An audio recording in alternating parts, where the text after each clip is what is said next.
Imodoka wabuzwa n'iki? Hari imyaka nagiye gusenga ntagenda mu modoka kandi imvura ntiyambujije. Haleluya.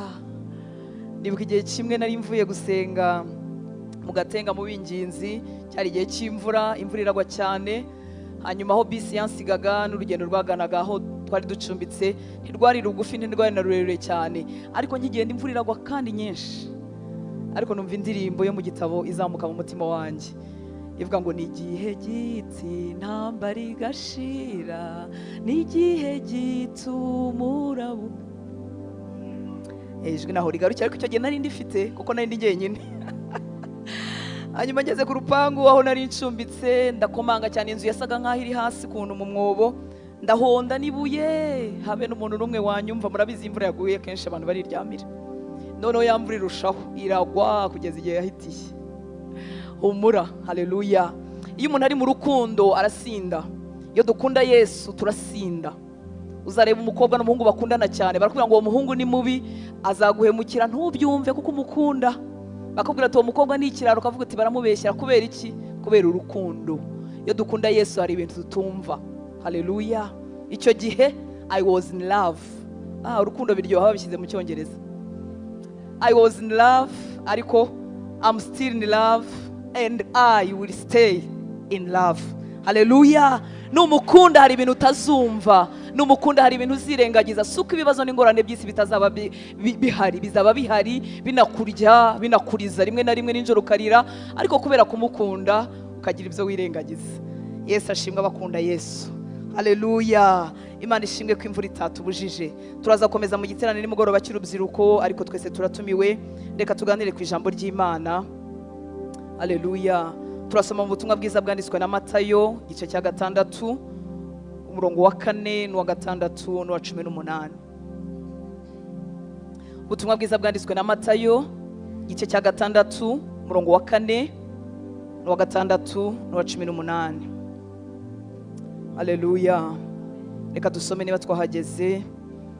Niba ufite Bibiliya, Imana ibishimirwe. Niba utayifite kandi uzi gusoma, Imana ikubabarira icyo cyaha. Ntabwo ari icyaha cyakubuza kujya mu ijuru, ariko ni ikintu cyakubuza kwihuta muri uru rugendo.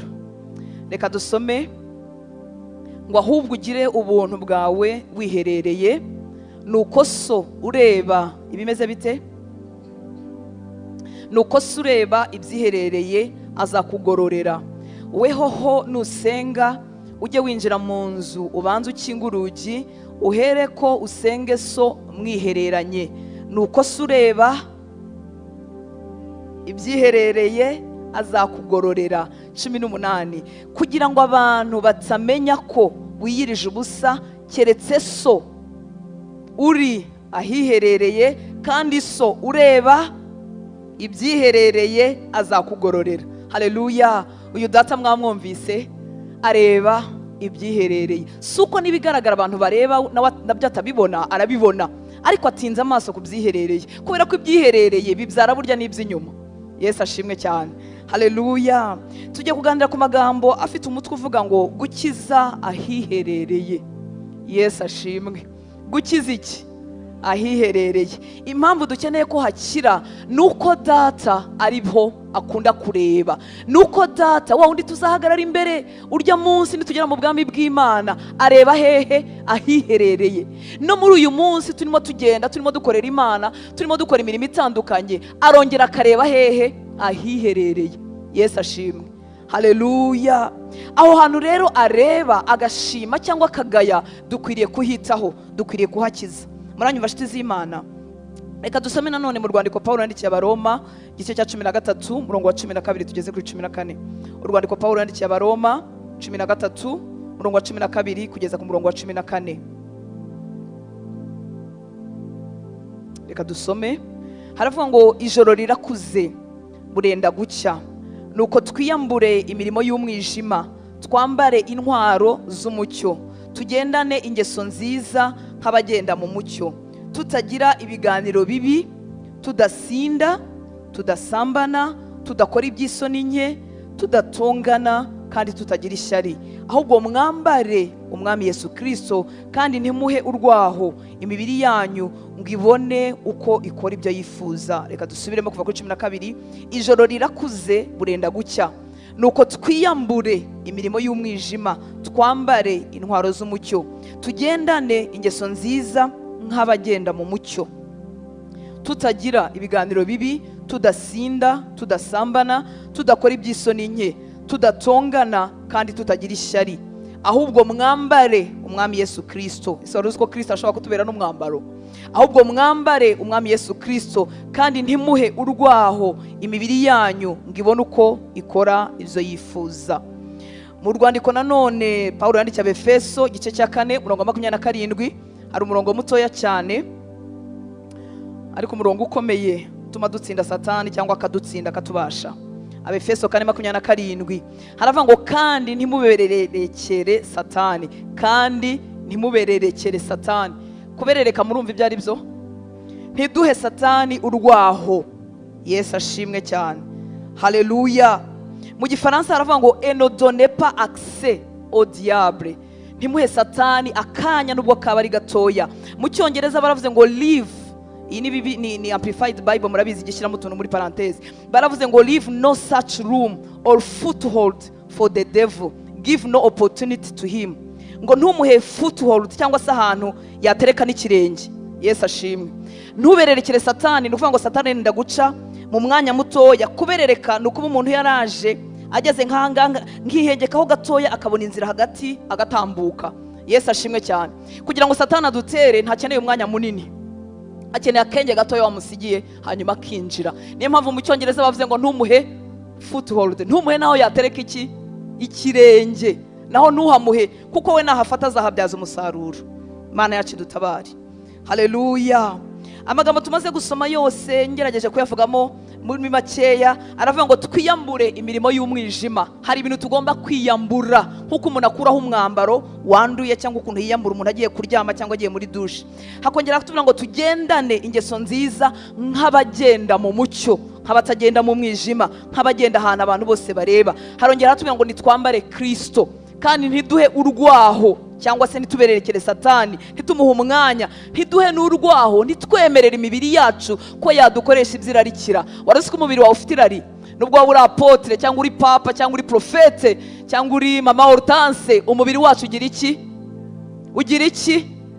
Bibiliya iratugira inama ngo ntituwemerere gukora ibyurarikira, kuko urarikira. Igihe cyose utarapfa ngo tugushyingure iwabo wa twese, uwo mubiri wawe ufite irari muri wo.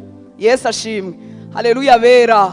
Yesu ashimwe abakiranutsi. Nubwo turi abakiranutsi twogejwe n'amaraso ya Yesu, uyu mubiri ugira irari. Icyo dusabwa gukora, kuko uyu mubiri ugira irari, ni ukubuza gukora ibyurarikira. Yesu ashimwe, haleluya. Iyo umuntu atabimenye abatante cyangwa se akageragezwa agahita agira ngo yacumuye. Oya, kugeragezwa ni umuryango urimo kwinjiza mu gicumuro. Kuba wakwifuza ikintu runaka ni umuryango urimo kwinjiza mu gicumuro, ariko ushobora kubyinjiramo cyangwa ntubyinjiremo. Muri buki gihe kimwe Imana yavuganye na Gahini, iramubwira ngo ibyaha byituga tugiye ku rugi rw'umutima wawe, birimo birakomanga bigushaka, ariko ushobora kubitegeka. Yesu ashimwe, haleluya. Imana yacu tugire neza, amen. Niba waragize amahirwe yo kwizera Kristo, waratangira urugendo, hari ibintu ugomba kwiyambura bitakijyanye n'uwo wabaye we. Haleluya. Twitwa abana b'umucyo. Yesu ashimwe cyane. Niba waragize amahirwe yo guha Kristo ubuzima bwawe, ukaba waratangira urugendo, hari ibintu ugomba kwiyambura kuko bitakijyanye n'uwo wagizwe we. Yesu ashimwe, haleluya. Ni wowe ubwawe ugira gute? Ubyiyambura, hanyuma umwuka w'Imana akabigushyigikira muri urwo rugendo witangiriye ku giti cyawe. Yesu ashimwe, haleluya. Navuga ngo hari kategori ebyiri z'imirimo y'umwijima ikorwa mu bitwa abana b'Imana. Reka ntinyuke kuvuga ngo abitwa abana b'Imana. Yesu ashimwe cyane, kuko abana b'Imana b'ukuri bazwi nande? N'Imana yonyine. Yesu ashimwe, haleluya. Kuvuga ubutumwa bwiza ntibirampindura umwana w'Imana. Kuririmba indirimbo nziza ntibirampindura umwana w'Imana. Guhinduka umuvugabutumwa w'icyamamare cyangwa umuririmbyi w'icyamamare ndirimba indirimbo za gospel ntabwo birampindura umwana w'Imana. Abana b'Imana nyakuri bazwi na Data. Haleluya. Tuzamenyana neza by'ukuri kuri urya munsi. Icyakora Bibiliya yongera tubwira ngo bazatumenyera ku mbuto zacu. Yesu ashimwe cyane. Ibyo ari byo byose ari byo umuntu yarebesha amaso akavuga ngo uyu muntu afite imbuto zo gukiranuka, yatangira urugendo, arabarirwa mu bana b'Imana. Haleluya. Imana tugire neza. Nari mvuze rero ngo hari kategori ebyiri z'imirimo y'umwijima ikorwa mu bitwa abana b'Imana. Impamvu navuze abitwa abana b'Imana nuko mu by'ukuri umuntu abaye umwana w'Imana z'ukuri hari imirimo y'umwijima yakwiyambura. Haleluya. Kategori ya mbere mu nyemerere nyivuge muri ubu buryo, hari abakora ibyaha nkana muracyumva icyo Kinyarwanda, n'ubushake bwabo. Hari abakora ibyaha nkana, iyo nayo ni kategori. Yaba babikoraga gusa barabikora kandi bagakangurira n'abandi kubikora, bakajya babwira abandi bantu ko ntacyo bitwaye. Hari umuntu unyumva? Yesu ashimwe cyane. Imana yo mu ijuru dutabare kandi tugirire ubuntu, ntitukabe rwose muri iyi kategori. Haleluya. Kimwe mu bintu bizaba kubwira ibiganiro byabo iyo bari kumwe n'abantu batishisha. Nari mvuze ngo abantu batagira gute? Batishisha. Abantu badatinye, abantu kugaragaza uko bari kumwe n'abo bantu ntacyo bitwaye. Iyo bari kumwe n'abo bantu rero batishisha, ibiganiro byabo biba bitangaje. Bashobora kukubwira ngo ubwo se wabaho udakora icyaha runaka, ubwo se wabaho biriya bintu utabikora. Bashobora kukubwira ngo reka ngo rega buriya na bariya baratubeshya, bariya bavuga ubutumwa nabo buriya baratubeshya, buriya nabo bafite ukuntu babigenza, ntukabishinge. Imana yo mu ijuru dutabare. Haleluya. Aba bantu kandi bagira amaverisi apfuye. Nari mvuze ngo amaverisi apfuye. Baravuga ngo n'umukiranutsi bwira acumuye kangahe? Ayo maverisi murayazi namwe? Mwari muzi ko atanditse muri Bibiliya? Ni amaverisi apfuye y'urwitwazo abantu bishyiraho kugira ngo bagume mu buzima bwo gucumura ku Mana, kandi bakabikubwira bakabishimangira, bakavuga ngo n'umukiranutsi bwira acumuye karindwi. Bibiliya irambwira mu Migani 24:16, Migani 24:16 ngo kuko umukiranutsi naho yagwa karindwi yakongera akagira gute? Akabyuka. Haleluya. Murabyumva nshuti z'Imana? Yesu ashimwe. Uyu murongo niwo bafashe barawucurika, bawuhindura icyanditswe kivuga ngo n'umukiranutsi ngo bwira acumuye karindwi. Bushobora kwira umukiranutsi adacumuye. Haleluya. Hashobora gushira ukwezi umukiranutsi adacumuye. Hashobora gushira umwaka umukiranutsi adacumuye. Yanacumura bikaba nko gusitara ku kintu atabipanze. Hari umuntu unyumva? Hari umuntu ubyifuza? Haleluya. Imigani yaravuze ngo kuko umukiranutsi naho yagwa karindwi yakongera akabyuka, ariko abanyabyaha bazagushwa n'amakuba. Imana itugirira ubuntu. Aba bantu rero bakora ibyaha nkana, kubagira inshuti ni nko kwemera kunywa uburozi ubizi. Hari umuntu unyumva? Yesu ashimwe. Bibiliya yadusabye gukunda abantu bose, ariko ntigeze dusaba gucudika n'abantu bose. Umuntu wifuza kugerana n'Imana kure, umuntu wifuza kugenda muri urugendo atagwa byuka, ararobanura, araselektiona mu nshuti. Nibaza ko ibyo bintu nkunda kubivuga. Haleluya. Ushobora gufasha umuntu, ushobora gushyigikira umuntu, ushobora gukunda umuntu, ariko mudacuditse. Impamvu tudacudika ni ukubera iki? Ni ukubera ko nsanga ingeso mbi yazinyanduza. Haleluya. Imana yacu itugirire neza. Aba bantu rero kubagira inshuti za bugufi, nari mvuze ngo ni nko kwemera kunywa uburozi ubizi. Umuntu akavuga ati iki kintu kirica, ariko ukanguka kinywa. Haleluya. Ikindi kintu gitangaje kuri aba bantu, kiratangaje ariko kiranababaje, ntago bava mu nzu y'Imana ngo basohoke burundu, bagwishije benshi.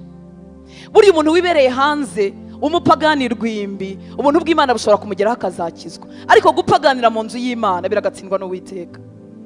Muranyumva nshuti z'Imana? Muranyumva? Imana yacu dutabare. Aba bantu hari n'ibibi bakora badafata umwanya wo kubitekerezaho. Bashobora kugira urwango mu mitima n'ishyari n'amagambo mabi n'amagambo yo kuvuga abandi nabi, ntibagira n'umwanya wo kubitekerezaho. Murabizi Abanyarwanda baravuze ngo akuzuye umutima agasesekara hehe? Ku munwa. Ni ukuvuga ngo uzasanga avuga umuntu nabi, nta n'umwanya wo kubitekerezaho, nta namenya ko yacumuye. Ayiwe, Mana tugirira ubuntu, Mana dutabare. Aba bantu kandi bakora ibyaha nkana. Mwibuke ko navuze ngo kubagira inshuti ni ukwikurira urupfu. Baba bafite, bivuge gute? baba bafite mwene twa tugambo twa kinyarwanda tujombana, muratuzi tugambo twa kinyarwanda tujombana, ngira ngo no mu zindi ndimi buriya bagira utwabo, ariko iwacu mu Rwanda naho turahari. Utugambo twa kinyarwanda tujombana, umuntu ashobora kukubwira ukumva uraseserewe, bakavuga ngo aha ngo buriya se mama, cyangwa ukumva baravuze ngo asikiwe ngo buriya saba yigira ibiki. Uwo ni umurokore uri mu rugendo rujya mu ijuru, ni umuririmbyi, ni umuvugabutumwa, ariko kubera ko ibyuzuye umutima bijya binyuzamo bigasesekara ku munwa, ububi bw'umwanzi Satani yamwanduje burigera igihe bugasesekara. Mujya mubyumva? Twiyambura iki? Imyambaro y'umwijima, kubera ko twabaye abana b'umucyo. Haleluya. Ikibazo si biri ku munwa, ikibazo ni biri mu mutima. Burya ako kajambo kabi gacongoza kajomba abandi bantu kahingutse ku munwa, ntago wamenye ububi bwo bwasigaye mu mutima uko bungana. Kandi turimo turashaka wa wundi data ureba iki? Ureba iki? Ahiherereye. Data ureba ibyiherereye.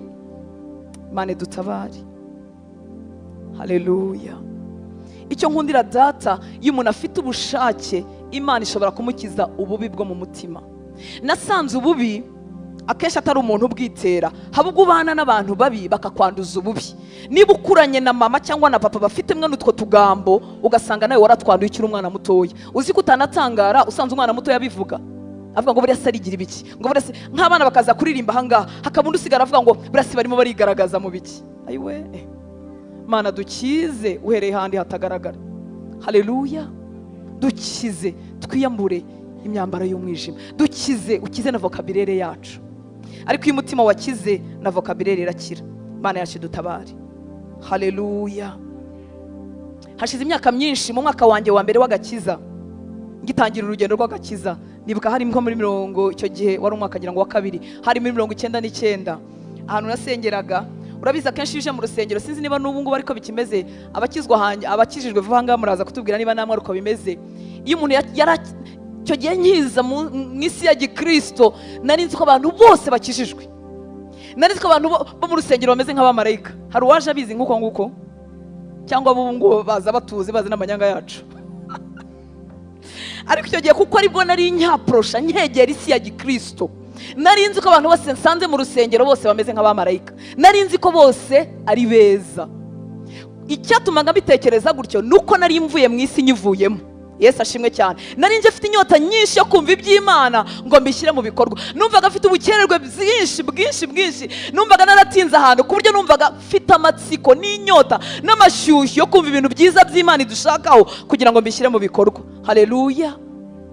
Nibuka muri iyo minsi hari umuntu umwe twicaranaga cyangwa twaganiraga. Murabizi abakristo benshi bameze na gutyo, tuba tunizindukira tukazakara amateraniro ataratangira. Nkazinduka rero kugira ngo hatagira ikincika, kuko nari mfite inzara n'inyota yo kumenya. Hanyuma nagira ibyago nkicarana n'uwo muntu. Yari mukuru mu gakiza kandi yakoraga imirimo yo hafi y'abashumba. Umuntu wakabaye uvuga ngo azambera urugero rwiza. Ariko iyo twicaranaga n'iminota 10, Yesu Kristo yari afite amagambo sobanuye byinshi, abo twasenga icyo gihe bamumenya, reka ngarukiriza aho ngaho. Ariko yari afite amagambo, none nkajya nibaza, none se ko mbona yegereye abashumba cyane, ko mbona aranda serivisi kandi bameze nk'umuntu uciye bugufi, ko mbona murabona umuntu ukora ibintu byose vuba vuba kandi neza yihuta, none nkabona ibyo avuga binyuranye n'uko abayeho, nkumva birancanze. Ndavuga ni guteze, none se burya mu rusengero ibintu nk'ibi bibamo? Ayiwe, nari muto mu gakiza, numvaga nishakira Imana, ndavuga Mana ntabara uyu muntu ujye umundinda. Ariko Imana ni nziza, iyo umuntu afite inyota Imana iramurinda. Haleluya. Imana yacu itugirire neza. Aba bantu rero bakora ibyaha nkana, umutima uhana, wa wundi twita umutima nama cyangwa conscience, barawuretse, barawihoreye, bakora icyaha ntibababare, bacumura ku bandi ntibababare, bababaza umuntu ntibababare. Burya umuntu ari muzima, iyo wabaje mugenzi wawe nawe urababara. Nshobora kukubabaza ntabishaka, ariko nkumva nanjye nababaye, namenya ko icyo nakoze cyakubabaje nanjye nkababara ko mfite umutima muzima. Muranyumva nshize Imana. Aba bantu rero bakora icyaha nkana, aba bantu badatinya wa data ureba hiherereye, umutima nama barawuretse. Mu rwandiko rwa mbere Paulo yandikiye Timoteyo igice cya mbere umurongo wa 19 haravuga ngo ukomeje kwizera kandi ufite umutima uticira urubanza, uwo mutima bamwe barawuretse. Ayiwe, ngo bahinduka nk'inguge imenetse ku byo kwizera. Bibiliya y'igifaransa niyo numvise bivuga neza. Alléluia. Haravuga ngo en gardant la foi et une bonne conscience. Cette conscience, quelques-uns l'ont perdue et ils ont fait naufrage par rapport à la foi. Ni ukuvuga ngo naufrage ni iki? Bararohamye. Yesu ashimwe cyane. Bibiliya y'ikinyarwanda yavuze ngo uyu mutima uhana barawuretse ngo babaye nk'inkuge imenetse. Inkuge murabizi ko ari ubwato. Ni ukuvuga ngo iyo ubwato bwamenetse amazi yinjiramo nyine ikagira gute? Ikarohama. Wari uzi ko hari abana bitwa b'Imana ariko barohamiye muri urugendo rwo kwizera kubwo gukora ibyaha nkana. Iyo Bibiliya ivuze ngo ntitukababaza umwuka wera, mwuka wera arababara. Iyo umuntu akoze icyaha rimwe mwuka wera arababara, akongera akakubwira iyo ufite conscience itarapfa. Muranyumva shiti z'Imana? Haleluya. Hari umuntu unyumva, umuntu yakongera akarenzaho icyaha cya kabiri akongera agasubira mu bya gatatu, mwuka wera akazamera nk'aho atakivuga.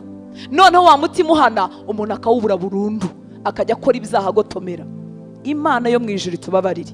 Impamvu dukeneye imbabazi z'Imana, turimo turashaka gukiza ahiherereye, kuko zatureba ibyiherereye niwe tuzahagarara imbere ye.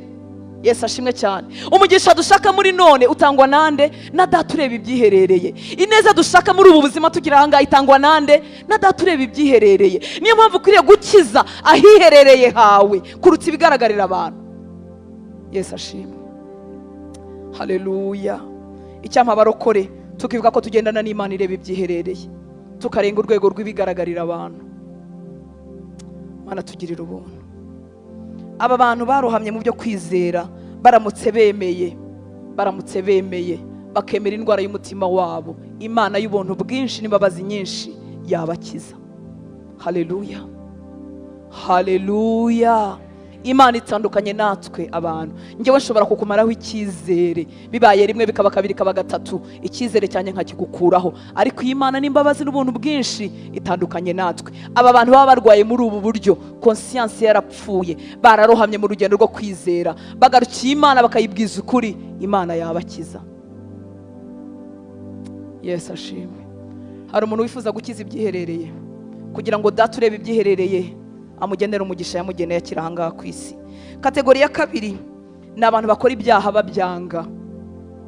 Iyo umuntu ataraganira n'abantu benshi muri urugendo, agira ngo abantu bose bakora ibyaha babikora babishaka. Hari abantu bakora ibyaha banga. Nuza kuba uri muri iyo kategori uraza kubyumva neza. Hari abantu bakora ibyaha batabishaka. Bakinguye akaryango gatoya. Mwibuke ko Bibiliya yatubwiye ngo ntituberekere Satani, ntitumuhe ahatereka n'ikirenge. Muranyumva shiti z'Imana?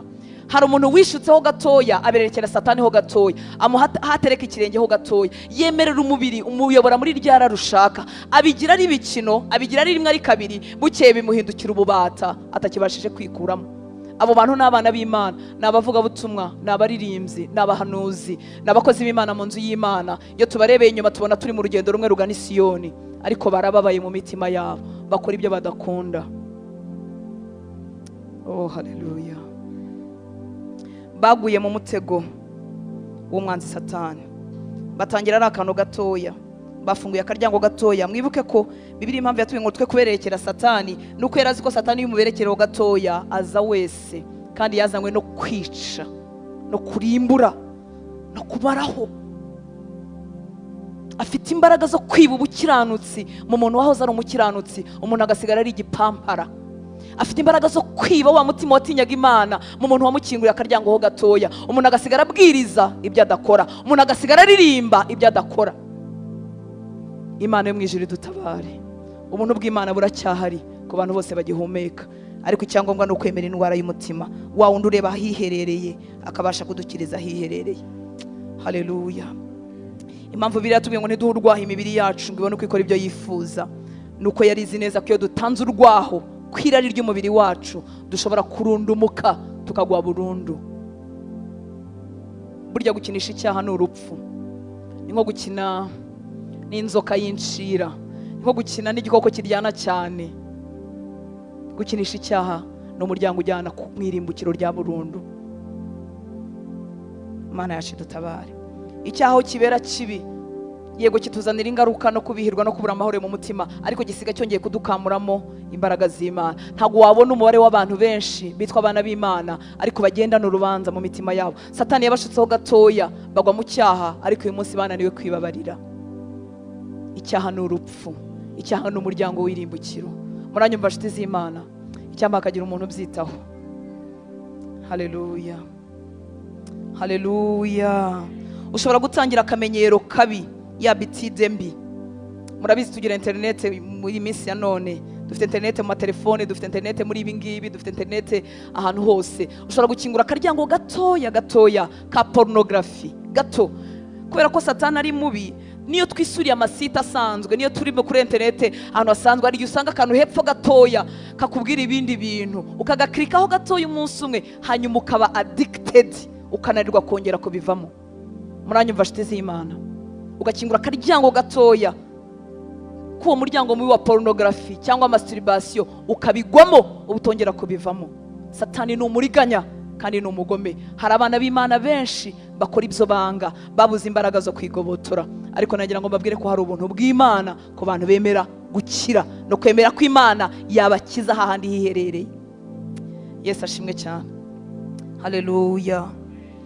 Ukaganira n'abagenzi bawe umugoroba umwe, bakakunywesha ku kayogaho gakeya, bakakubwira ati na kawayini n'ubusirimu biroroshye, bakakubwira ngo bene data b'i Burayi ni abarokore kandi banywa inzoga, kandi koko barazinywa. Yesu ashimwe. Bakakubwira ngo akayoga gakeya, itabi rikeya ntacyo ryatwara, hanyuma ukagendanira ko. Ariko Imana y'imbabazi, ugize ubwo bushake bw'uko yakiza ahiherereye, yagukiza ukaba mutaraga. Haleluya. Ugatangira ikinyoma gitoya. Ikinyoma murakizi? Se w'ibinyoma ninde? Ni Satani. Akanyoma gatoya sako gukinisha. Ushobora gutangira akanyoma gatoya ugira ngo wikize, ugira ngo udakorwa n'isoni, ugira ngo utagira ikimwaro runaka, bigahinduka umugozi. Ntibibe bikiri ikinyoma cyo kwikiza, bikaba ikinyoma ubeshya nta n'inyungu yino, nta n'inyungu yo mu isi ukeneye, bikaguhindukira umugozi, ugasanga winjiye mu buzima bwo kubeshya iteka. Mana yacu dutabare.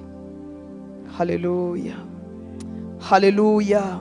Imana y'imbabazi uyemerere, ukingura umuryango wahiherereye, ahatazwi n'abantu, hatazwi n'abo musengana, hatazwi n'abo mubana mu rugo. Ukingurire data ureba ibyiherereye, umubwire ngo nkiza harwaye. Haleluya.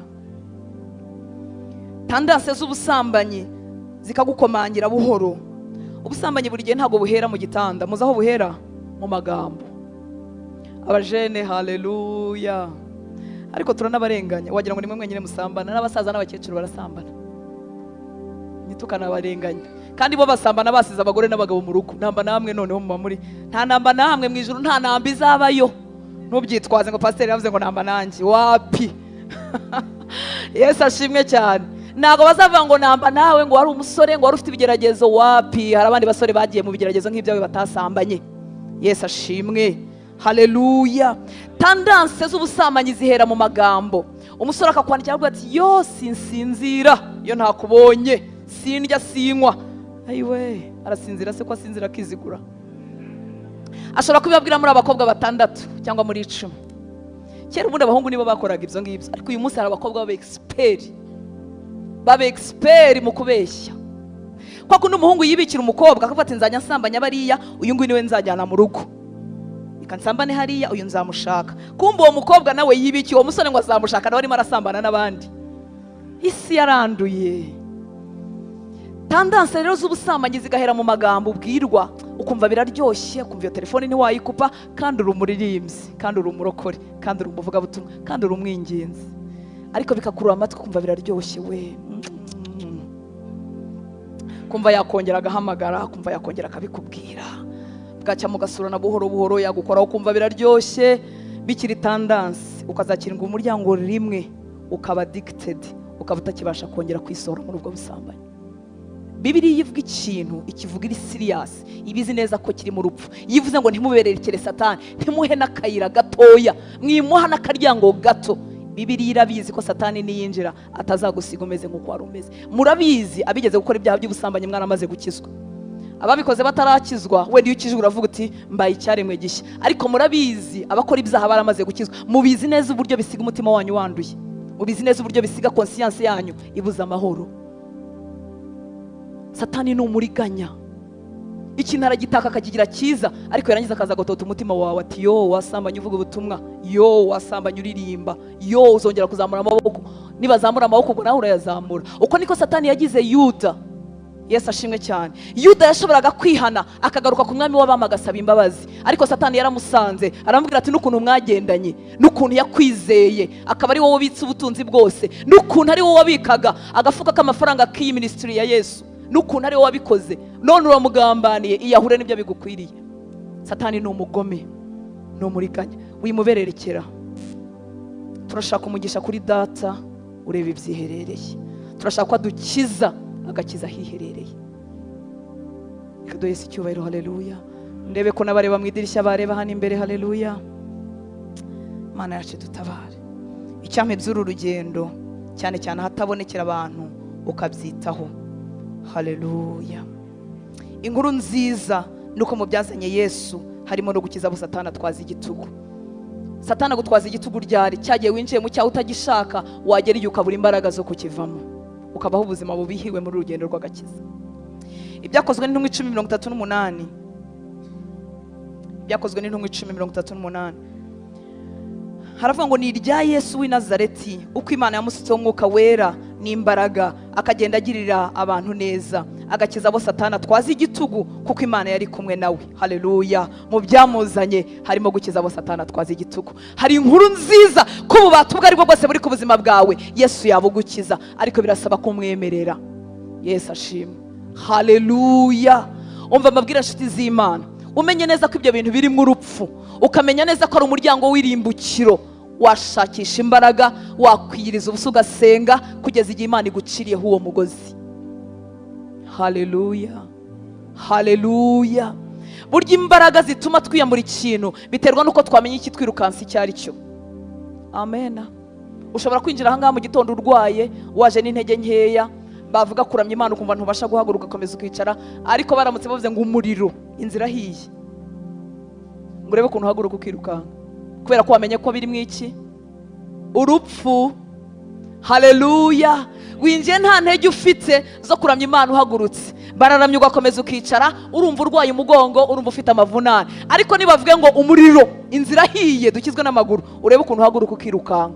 Kugira conscience nzima, kugira umutima nama muzima, ukamenya ko buri cyaha giherekejwe n'urupfu n'irimbukiro by'iteka, bizaguha imbaraga zo gushaka Imana yaje gukiza. Oh haleluya. Byaguha imbaraga zo gushaka Kristo ufite imbaraga zo kubohora buri bubata bwose. Ntago nemeranya n'umuntu ubwira umutima we ngo byarakunaniye iryamire. Byarakunaniye uzarimbuke. Byarakunaniye pe. Warabaye mu nzu y'Imana, byarakunaniye kugeza igihe uzarimbukira, kuko bizakwica, bikurimbure.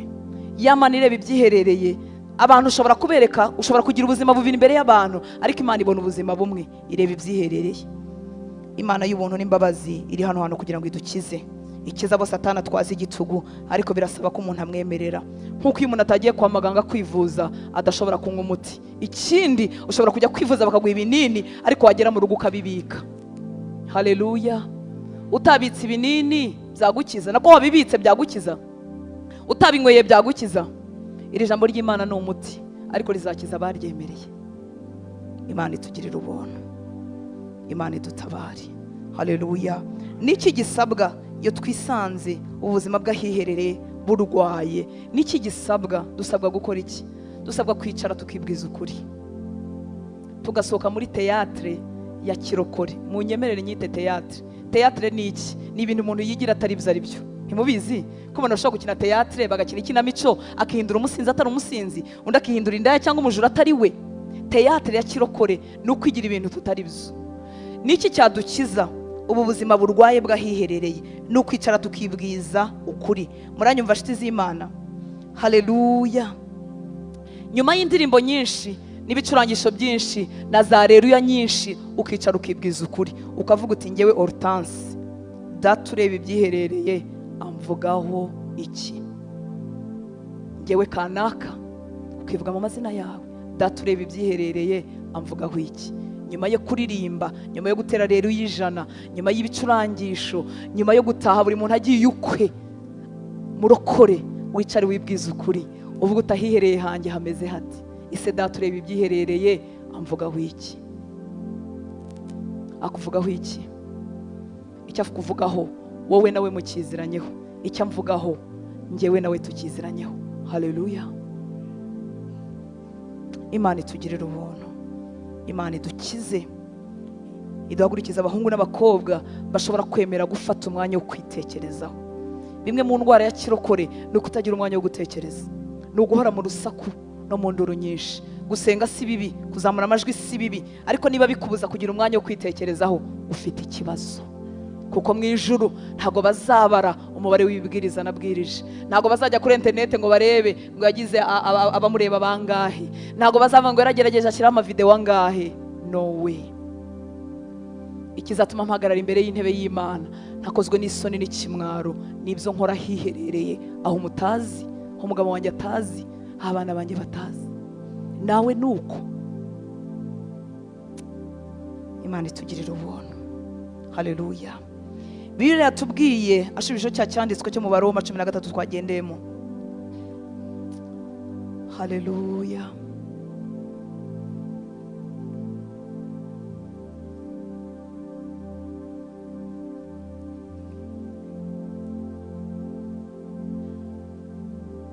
Ngo tugendane ingeso nziza, ku murongo wa 13, tugendane ingeso nziza nk'abagenda mu mucyo. Nk'abagenda hehe? Mu mucyo. Ndifuza kuguha ikigereranyo cyo kugenda mu mucyo uko cyamera. Ni nk'uwafata ubuzima bwanjye cyangwa ubuzima bwawe akabushyira kuri screen nini cyane muri stade Amahoro. Muranyumva? Stade nini dufite ngira ngo ni Amahoro. Haleluya.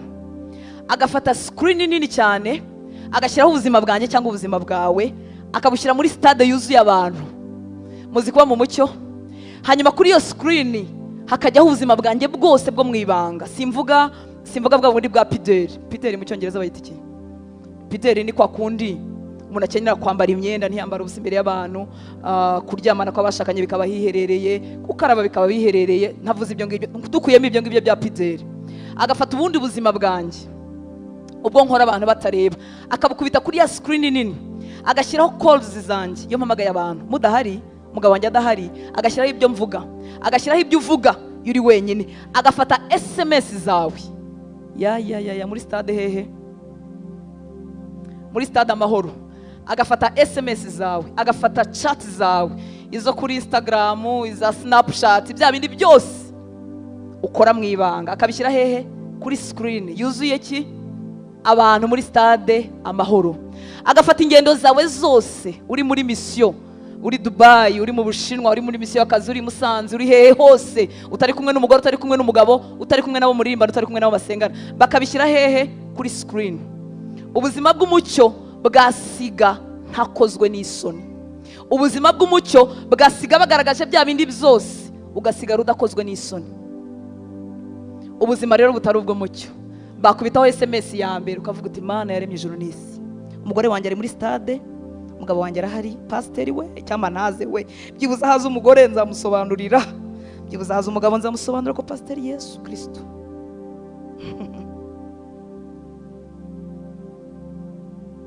Igihe kimwe tuzahagarara imbere ya Data ureba ibyiherereye.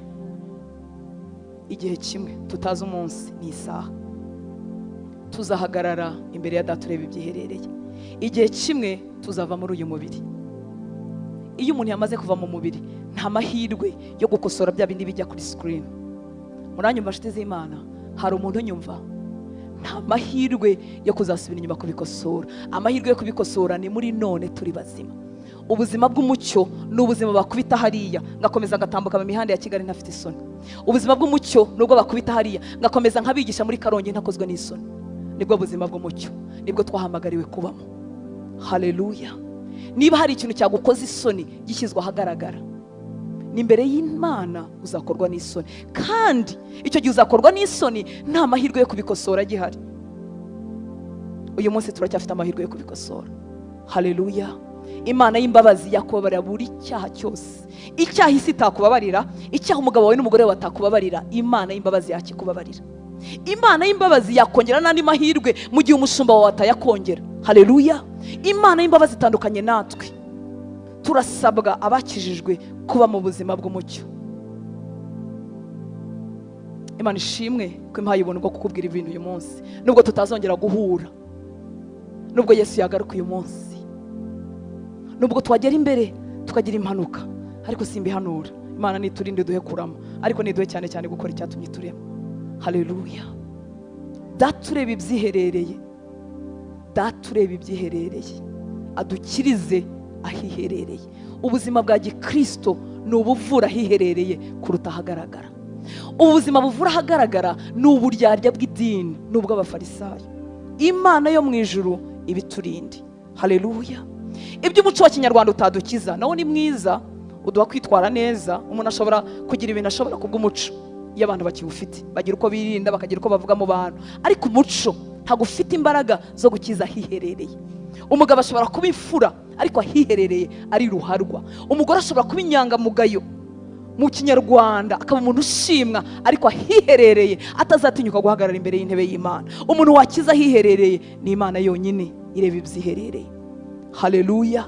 Mwanyemerera tukaba abakristo bemera guhamagara data ureba ibyiherereye agakiza ahiherereye hacu. Haleluya. Imana yo mu ijuru tugirire ubuntu, Imana yo mu ijuru dutabare.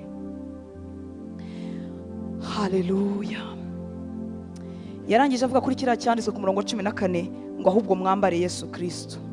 Mwari muzi ko Yesu Kristo nyuma yo kumutunga mu mitima yacu ashobora kutubera umwambaro. Umuntu wambaye Kristo ntagira umunsi awukuramo, arawugenda n'ahajya hose. Afite undi mwambaro yashyize hejuru y'ubuzima bwe. Haleluya. Ntabwo atinya amaso y'abantu. Oya. Kubana n'Imana, kwambara Kristo bimuha imbaraga zo gukora ibyo gukiranuka naho abantu batari. Kugira ngo ushobore urugendo, ambara Kristo akubera umwambaro. Haleluya. Nakubera umwambaro aho uca hose abantu badahari.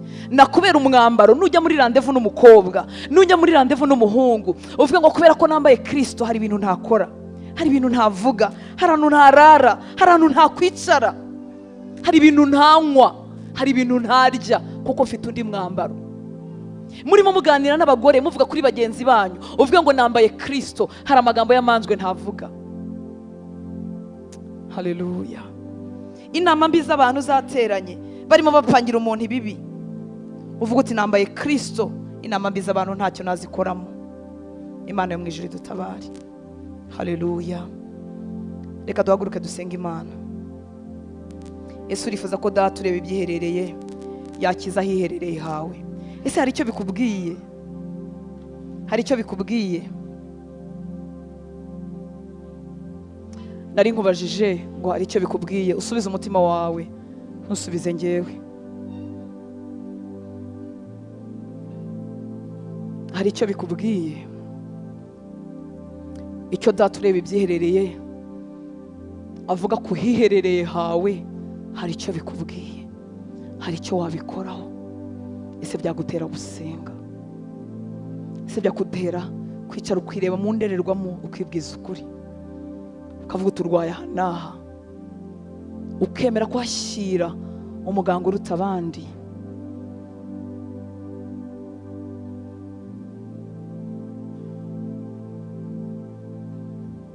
Ni umunyembabazi, ni umunyabuntu bwinshi, atandukanye n'abana b'abantu.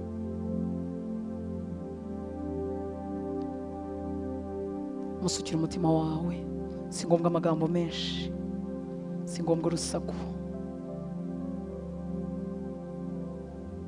Ndakwingize ngo ugire ijambo rimwe uvugira imbere ye. Niba ubuzima bwawe wabushyize kuri ya screen yo muri stade ari nta soni wagira, Imana ishimwe ko yabigushobeje. Komeza muri urwo rugendo, komeza wigira imbere, ugwiza imbaraga zo gukiranuka. Ariko niba baramutse babishyize kuri ya screen ya ekran nini cyane, hari ibyagukoze isoni, hari ingendo zawe wamwara, hari telefoni zakumwaza, hari SMS wasibye, umugore n'umugabo batazi, ababyeyi batazi, izindi nshuti zitazi, abo muririmbana batazi, ariko niba zikubiswa hariya zakumwaza. Gira icyo ubwira Imana. Imana yacu ni inyembabazi, Imana yacu ni inyabuntu.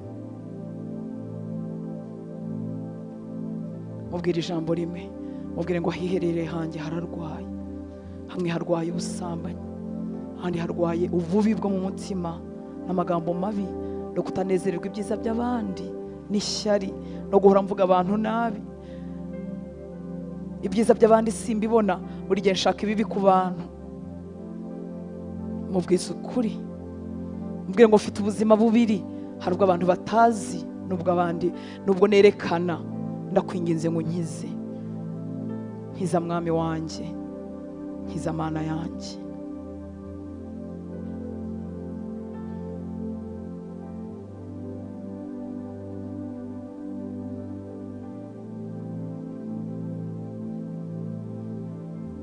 Dukize mwami, datureba ibyiherereye, niwe ufite imbaraga zo gukiza ahiherereye. Nyuma y'urusaku rwinshi, ibibwirizwa byinshi na za reruya nyinshi n'ingoma n'imirya y'inanga n'ibitaramo byinshi kandi byiza n'ibiterane byinshi byo tumaze kujyamo imyaka yose tumaze dukijijwe, n'ibikorwa byinshi abantu batuziho, n'amazina y'ibyamamare n'amazina y'ibitangaza n'amareputasiyo dufite. Nyuma y'ibyo byose mwami w'abami, wowe Mana ureba ibyiherereye, wowe utareba nk'uko abantu bareba.